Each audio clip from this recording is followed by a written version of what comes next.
Welcome to 9 vibes. Telugu ప్రజలకు జ్యోతిష్యుడు వేణుస్వామి అదో మాదిరి నమ్మకం.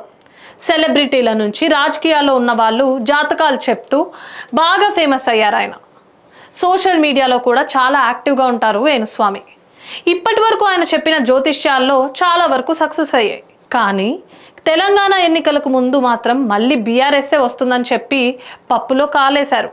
రేవంత్ సీఎంగా ప్రమాణ స్వీకారం చేశాక కొద్ది రోజులు బయటకు రాలేదు. మొదట్లో ఆయన చెప్పే మాటల్లో కొంచెం చేదుగా అనిపించినా నాగ చైతన్య సమంత, మెగా డాటర్ నిహారిక, చైతన్య జొన్నలగడ్డ విడాకుల విషయంలో కరెక్ట్ అని తేలింది. ఎమ్మెల్సీ కవిత అరెస్ట్ విషయంలో కూడా ముందే చెప్పి సోషల్ మీడియాలో ప్రత్యేకంగా ఫ్యాన్స్ను సంపాదించుకున్నారు వేణుస్వామి. తాజాగా ఆయన చెప్పిన మరో ప్రిడిక్షన్ తెలుగు రాష్ట్రాల్లో ఇప్పుడు సంచలనంగా మారింది. ముఖ్యంగా బీఆర్ఎస్ శ్రేణులను తెగ కలవర పెడుతోంది.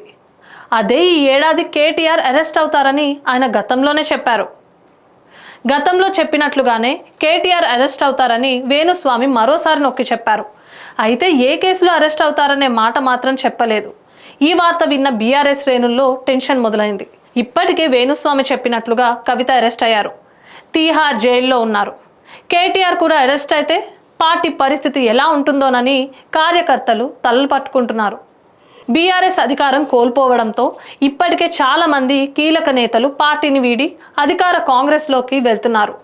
3 సిట్టింగ్ ఎమ్మెల్యేలు ఇప్పటికే అధికార కాంగ్రెస్లోకి చేరారు. కీలక నేతలు కూడా చాలామంది జంప్ అవుతారనే సమాచారం కూడా ఉంది. మరికొందరు ఎమ్మెల్యేలు కూడా పార్టీ మారేందుకు సిద్ధంగా ఉన్నట్లు కూడా ప్రచారం జరుగుతోంది. ఈ క్రమంలో కేటీఆర్ అరెస్ట్ అవుతున్నారని వార్త ఇప్పుడు పార్టీ శ్రేణులను కలవర పెడుతోంది. ఇదిలా ఉంటే కొంతమంది కాంగ్రెస్ నేతలు వేణుస్వామి ప్రిడిక్షన్ను సోషల్ మీడియాలో గట్టిగా వైరల్ చేస్తున్నారు. బీఆర్ఎస్ శ్రేణులను మరింత టెన్షన్ పెడుతున్నారు. మరి వేణుస్వామి జ్యోతిష్యం ఎంతవరకు నిజమవుతుందో చూడాలి. ఇలాంటి మరిన్ని అప్డేట్స్ కోసం స్టే ట్యూన్ టు 9 వైబ్స్.